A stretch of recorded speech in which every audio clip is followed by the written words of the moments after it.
Valar Morghulis. What if Renly Baratheon joined Stannis Baratheon? Let's explore the possibilities that might have been.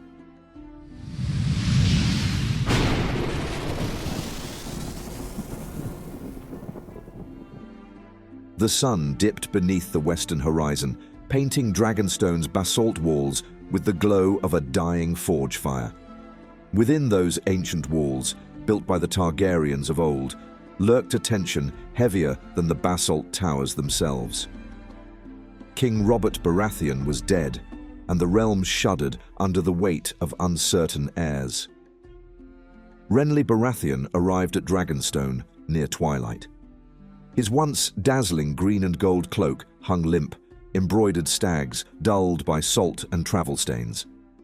He had fled King's Landing not long after Robert's death, spurred by the realization that the Lannisters intended to grasp the Iron Throne by any means necessary.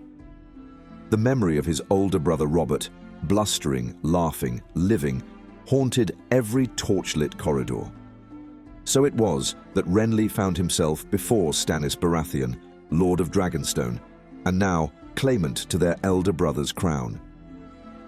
In the flickering torchlight of the war room, Stannis stood rigid at a heavy table laden with maps, scrolls, and a few half-burnt parchments. To his right stood Davos Seaworth, the one-time smuggler, newly named Hand of the King, at least if one believed in Stannis's claim. Melisandre lingered by the far wall, silent, her red robes trailing like fresh blood on black stone. Her presence exuded an unsettling energy. You took your time. The elder Baratheon's voice cut through the stillness. Renly pressed his lips together and offered a slight bow. Gone was his usual dazzling smile, replaced by an earnest heaviness. I did. We quarreled, you and I. But the Lannisters are usurpers, wolves in sheep's clothing, or serpents winding about the throne. You were right, Stannis. You are Robert's heir. I will stand with you. For a heartbeat, a flicker of astonishment crossed Stannis's face. Melisandre's red eyes narrowed. She seemed unconvinced, though she made no sound. Davos, for his part, offered Renly a tight-lipped nod, a gesture of hope that this reunion might mend old wounds. Then rally the Stormlands for me. If your Tyrell alliances are more than just talk, bring Highgarden's might as well. We march on King's Landing. We will rip that false bastard king off the throne he stole. Renly answered with a resolute nod, shoulders squaring as though a weight had lifted. At long last, these two Baratheon brothers, so different in temperament, had aligned on a single course.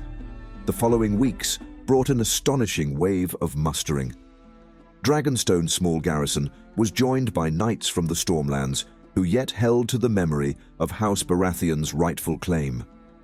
Fickle lords who had once doubted Stannis now considered joining, for the crown was his by law and blood, should Joffrey's parentage prove false. Letters bearing the crowned stag seal spread across the narrow sea's coasts, urging loyalty and promising justice. Renly's previous ties with the Tyrells bore fruit as well. Margaery Tyrell, Renly's wife, or near enough to it in spirit, if not officially wedded by the faith, persuaded her father, Lord Mace Tyrell, to pledge swords and riders. The vibrant banners of Highgarden soon marched alongside the stags. Rumours claimed Mace would have allied with any strong contender for the Iron Throne, but the presence of his daughter with Renly sealed that arrangement in earnest. The sight of green cloaks from the Reach beside the stags of Storm's End underscored an unprecedented unification. When at last the Baratheon host moved, it did so with discipline. At Bitterbridge, local lords paid homage, some sincerely, some out of practical fear. At Rosby, Stannis' vanguard scattered a small Lannister patrol, capturing valuable siege engines. Every minor victory rattled the cage around King's Landing. Cersei Lannister, regent for her son Joffrey, had counted on old grudges between Stannis and Renly to keep the Baratheon front divided. Now that unity spelled doom for the Lannister hold on power, within the Red Keep, worry ran high. Tyrion Lannister, the newly named hand to King Joffrey, arrived from the road, doing his best to fortify the city's defences. The gold cloaks, once swayed by coin, began to slip away under the cover of night, some bribed by Baratheon agents, others simply deserting. Tyrion laboured to organise a network of wildfire throughout the bay and the city walls, hoping that green flames might stem the tide of invasion. It was a desperate move. Must we rely on that vile alchemist's substance? We have thousands of barrels. The city is a tinderbox. Desperate times, dear sister. Pray to the Seven, if it pleases you, that the men do not drop a single spark in the wrong place. King Joffrey, a boy of barely 13 name days, oscillated between frightened tantrums and vicious boasts. He threatened to line the battlements with traitors' heads. Any who questioned his commands risked the back of his hand or worse. The city seethed with discontent, an open wound waiting for the final cut. The Battle of the Blackwater. As dawn broke over Blackwater Bay, the Baratheon fleet appeared on the horizon, sails snapping in the brisk sea wind. Stannis' ships from Dragonstone had been reinforced by Storm's End vessels and newly seized merchant galleys. In the vanguard, a handful of imposing warships from the Reach, courtesy of the Tyrell Alliance. The Lannister plan to detonate wildfire-laden hulks among the enemy flotilla had partial success. Great gouts of emerald flame erupted, destroying several Baratheon galleys. Yet, the numbers were not in the Lannisters' favour. Most of Stannis' fleet bypassed the conflagration or pressed through, albeit at heavy cost. On land, Sir Loras Tyrell led a thunderous cavalry charge at the Mudgate once Stannis' men battered it with rams. Tyrion's well-placed chain boom across the harbour sank fewer ships than hoped, for Davos Seaworth had anticipated the tactic. The chain was cut by cunning smugglers' sabotage. Soon, the city walls groaned under the weight of the Baratheon assault. Hold fast! King's Landing must not fall! Green fire scorched the morning sky, but wave after wave of Baratheon and Tyrell soldiers poured in, unstoppable. The Mudgate yielded. The invaders swept into Flea Bottom and the Artisan district. Resistance crumbled in pockets. Tywin's main army was nowhere to be seen, delayed or pinned elsewhere. Panic ignited like wildfire among the Lannister defenders. With shocking speed, the Baratheon alliance seized the main gates. Stannis himself, sword alight under the rising sun, led a phalanx of knights into the city's heart. Renly, clad in shining green and gold, fought beside the men of the Reach, forging a path to the Red Keep.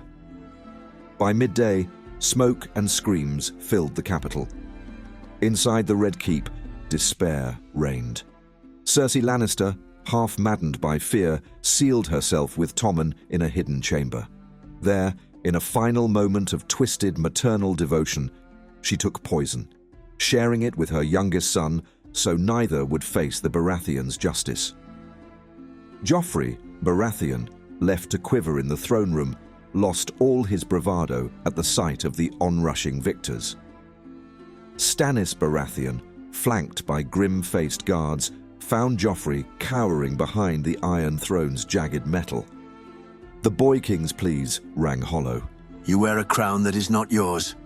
Lightbringer, the sword Melisandre had named the fiery instrument of Azor Ahai, glowed faintly in the smoky light.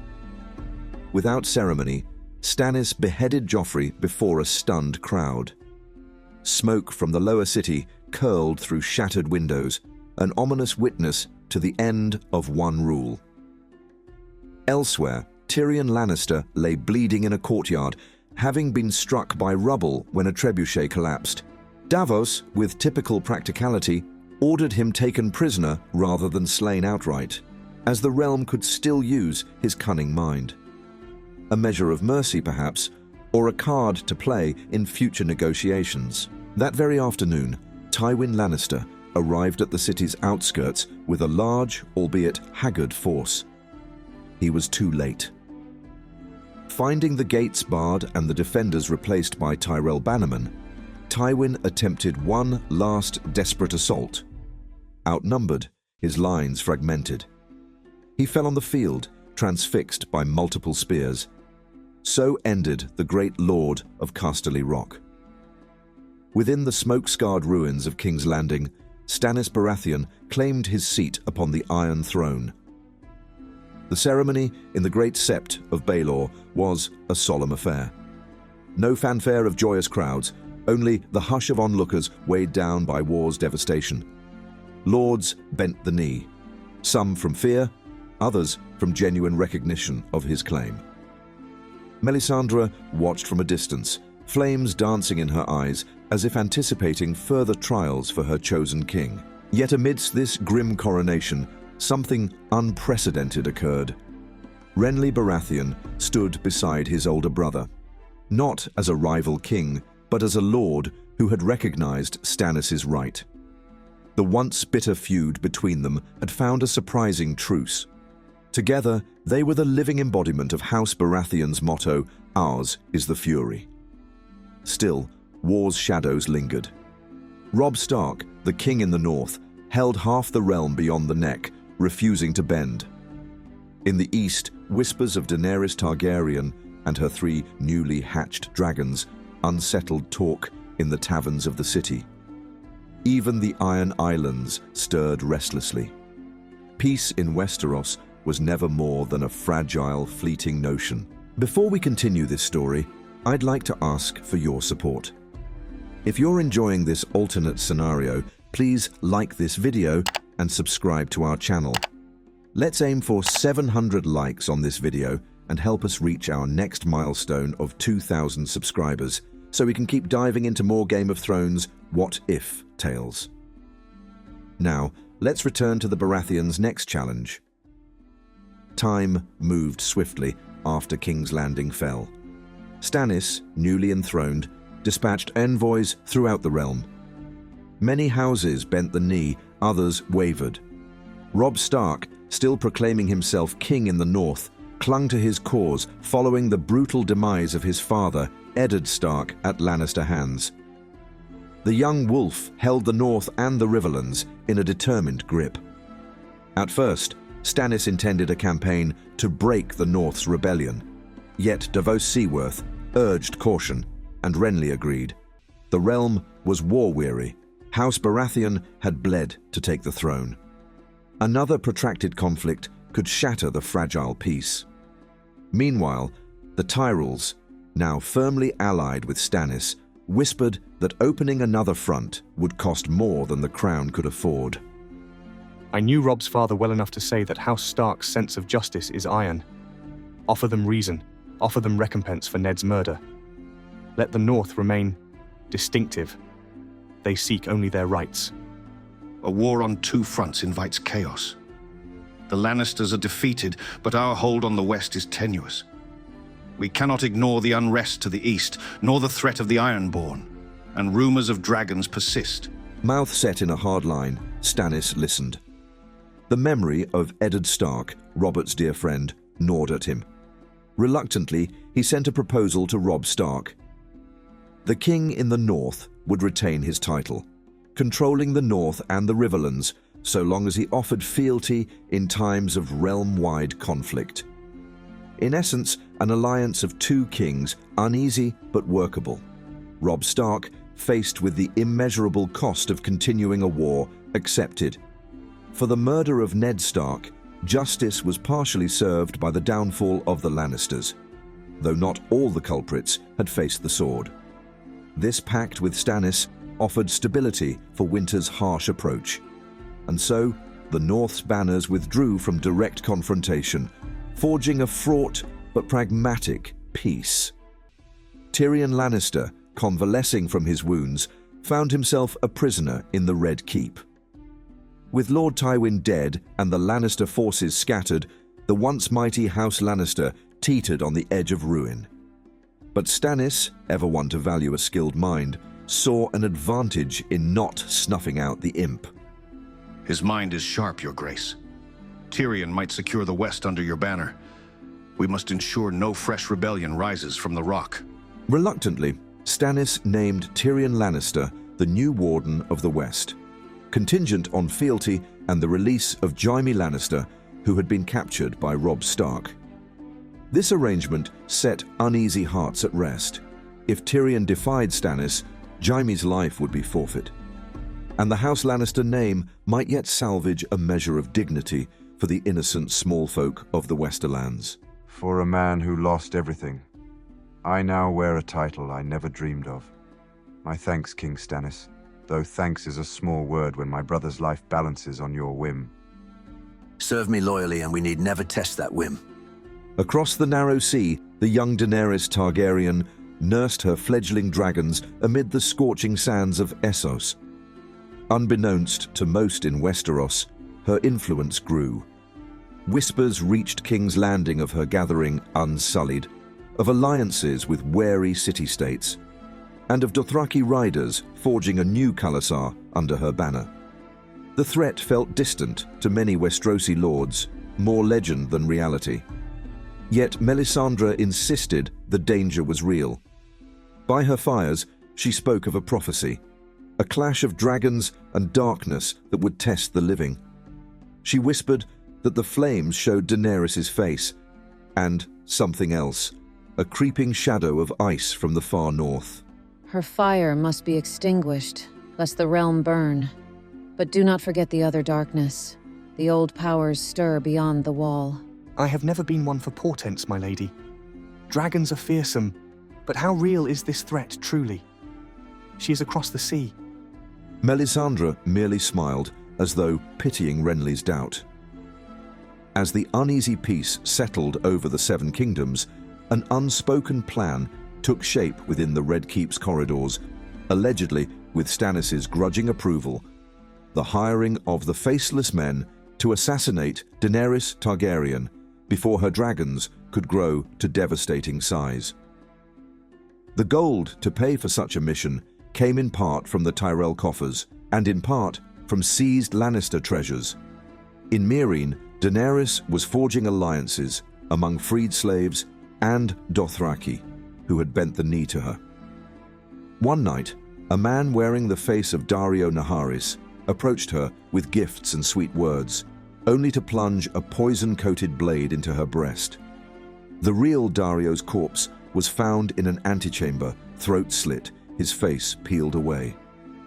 Thus did the last daughter of House Targaryen die with a whisper on her lips, murdered by treachery born in Westeros. Her dragons fled into the skies, howling in fury, harrying the city for days, but ultimately scattering. Without Daenerys' central leadership, her armies fractured. The Unsullied fought valiantly, but perished in a hopeless last stand. The Dothraki turned on each other in old rivalries. Word of Daenerys' death reached King's Landing in time, prompting quiet satisfaction among some, horror among others. Melisandre's stance remained ambivalent. She believed her prophecy partially fulfilled, but she sensed another war looming, a greater darkness. Winter had come in earnest. In the north, snows drifted thick around the ramparts of Castle Black. The Night's Watch, bolstered by reinforcements sent by King Stannis, tried to hold the immense icy barrier. Word of roaming White Walkers filtered south, though many lords dismissed them as fables. But Stannis, wary of Melisandre's visions, believed. He commanded a host of nearly 200,000 men. Northmen, allied under Robb Stark's arrangement. Stormlanders loyal to House Baratheon. Tyrell Knights, even some Ironborn pressed into service under threat of punishment. They marched northwards, braving freezing rain and early blizzards. Days turned to weeks. Men muttered that perhaps the stories were hoaxes. Morale flagged. Until, on one haunted night, the horn of winter was blown. A monstrous sound rumbled from near the Frostfangs. Rumor held that Euron Greyjoy, in a mad quest for power, had seized Oldtown and forced the Citadel to yield up the ancient horn, unleashing a cataclysm no living man fully understood. The great wall, ice thousands of feet high, shuddered. Then, with an earth-shattering roar, a section near Eastwatch crumbled. Blocks of ice larger than homes thundered down. In that terrifying moment, the barrier that had stood for 8 millennia broke. Battle of the Broken Wall. From the swirling snow beyond the ruined section of ice they came. White-fleshed wights with eyes of cold fire, moving as an unholy tide. The Night King rode at their head, flanked by other White Walkers astride dead horses. The living reeled, fear chilling their blood. Stannis, jaw clenched, brandished the sword some believed to be Lightbringer. Its pale glow cut through the darkness. Stormlanders, stand and hold for the realm! We are Baratheons, ours is the fury! A roar answered him as men locked shields. The Watchers on the ramparts launched flaming arrows fitted with dragonglass tips, felling dozens of Whites. Robb Stark, side by side with the Umbers and Mormonts, formed a solid northern flank. Even Tyrion Lannister, forced to muster Western bannermen to maintain his newly given station, sent crossbow squads to aid in the fight, though he himself remained behind the lines. The Night King raised an arm, and more dead clawed their way from snowdrifts, reanimating the corpses of the freshly fallen. Melisandre, perched on a vantage point, chanted in a voice that resonated across the whitened field. Fires flared around the perimeter, but the cold advanced. Form ranks, drive them back, show no mercy, they are beyond it. Steel rang on icy bone. The undead swarmed, tearing men from their saddles. In sub-zero winds, fear warred with discipline. But the living had a crucial advantage: dragonglass weapons and pockets of Valyrian steel. Shouts of defiance rang out, accompanied by the war cries of the north and the resounding clash of Baratheon might. The battle raged through a moonless night, lit only by flickering torchlight and the eerie blue glow of undead eyes. At times, it seemed the living would be overwhelmed. Wave after wave of Whites hurled themselves against shield walls. Great beasts of legend, spider-like monstrosities from the long night's tales, skittered across the tundra. But men of every corner of the realm stood firm, improbably unified. Stormlanders, Reach Knights, the North's direwolf bannermen, Sellswards from Essos who had joined for gold, and even battered remnants of the Iron Islands. Renly Baratheon fought with a flash of the gallantry that once defined him, personally leading a spearhead that relieved a surrounded contingent of Tyrell knights. The swirling snow caught the emerald and gold on his cloak, painting it with streaks of ice. No flamboyant jests passed his lips tonight. War had sobered him. Still, men rallied to his side, heartened by his presence. Amid the storm of conflict, the Night King stood tall. He and Stannis locked eyes more than once. An unseen tension seemed to hum between them, like two polar forces drawn by fate. With each passing moment, the undead ranks grew from fresh corpses. Then, somewhere from the darkness, a clarion horn sounded. The Tyrell relief cavalry, delayed by a fierce blizzard, had at last arrived on the southern approach. Under Sir Garland Tyrell, they charged into the Whites' flank, a wave of steel and horseflesh colliding with the icy horde. That sudden flank assault shattered the undead momentum. The Night King's eerie gaze swept the battlefield. Perhaps he calculated the odds. At length, a bitter wind gusted, and the White Walkers withdrew into the swirling snow, leaving their mindless Whites to crumble or retreat aimlessly. The living, battered and exhausted, found themselves still breathing as dawn's pale light stained the sky. We held. 7 above we held. Aye. If this is the first taste of what lies beyond, the realm is in grave peril. But we live. In the center of the ravaged field, Stannis stood with Lightbringer's glow dimming to an ember, breath steaming in the cold. He surveyed the ruin, the broken wall, the bodies strewn on ice, the wounded moaning in the hush after the storm. It isn't over. This was merely the opening move. Nonetheless, in that single dawn, they had achieved the impossible, uniting Westeros's fractious houses against an otherworldly threat, holding the line at the shattered edge of the world. Atop a small rise, Stannis and Renly faced each other. Their personal differences, once deep as the sea, had been tested in a crucible of undead fury. I never believed we would stand side by side in war. Perhaps it took the dead to teach us the value of the living. We were always brothers, though it took too long to remember it. Let's hope the realm can rally behind what we've built. Below them, men in tattered cloaks carried battered banners depicting the crowned stag, the dire wolf of House Stark, and the golden rose of House Tyrell. The fractious lords of Westeros, for one freezing night, had pulled together against an unimaginable enemy. That unity was tenuous, a gleaming thread that could snap under strain. But for one dawn, it held. We'll need more men, more dragonglass, and we must rebuild the wall, or find a way to hold what remains. The war for the living is only begun, I suspect. Aye. Ours is the fury. Let us see if fury alone can chase away the dark. Far to the south, in the ravaged halls of King's Landing, news of the Battle of the Broken Wall reached the small folk. Whispers spoke of victory tempered by horrific losses. Some prayed to the Seven for deliverance, while others feared the long night had only paused, with the first skirmish merely won. In the great hall beneath the Iron Throne, Stannis vigilantly governed, mobilizing resources for the looming war. Ravens urged Tyrion in the Westerlands to rally House Lannister's men, while messages reached Dorne, the Vale, and other factions seeking support. In Winterfell, Robb Stark called his bannermen to defend the White Knife and secure routes north of Moat Cailin. The realm braced for the next wave.